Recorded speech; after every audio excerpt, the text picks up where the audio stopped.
Amid the ongoing nursing shortage, a Niagara Falls family is feeling the effect of the crisis after they say they cannot secure one for their 6-year-old daughter who needs a nurse's care to attend school this fall. Her parents say she lives with a tracheostomy tube and are calling on the government to allow family to handle the task. Jessie and Guilgotta has the story. What do you want to be when you grow up? What have you been taught?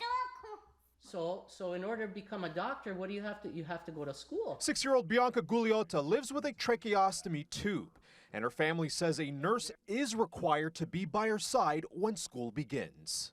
Only a nurse is allowed to provide medical care for our daughter in school, and well, it's kind of hard to do that when there's no nurse available. With that shortage of nurses and the province's mandate for a trained medical professional to assist children like Bianca, her parents, Jessie and Robert, say they want themselves or someone else qualified to assist their daughter in class, or fear she'll miss the in-person experience for a 3rd year in a row. We're just as qualified as a nurse to look after her. Like the superintendent at the school said, the only way they would allow it is if the government would make a change. So we're here to pave the way for that.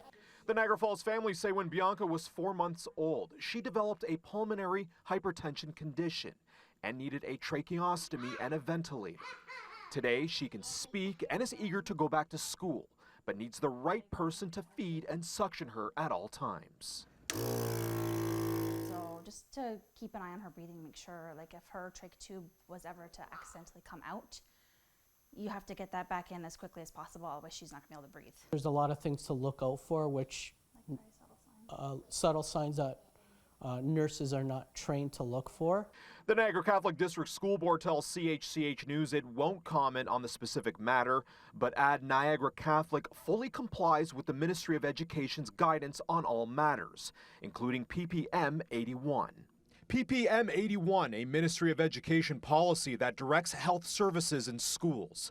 The education body then referred to the Ministry of Health, who provide the services in Bianca's case. CHCH News have yet to hear back from the Ministry of Health. Basically open up their eyes, make a change to this policy that is so outdated, because times have changed. Along with Robert and Jessie, Bianca's big sister Juliana also wants to see her back in class.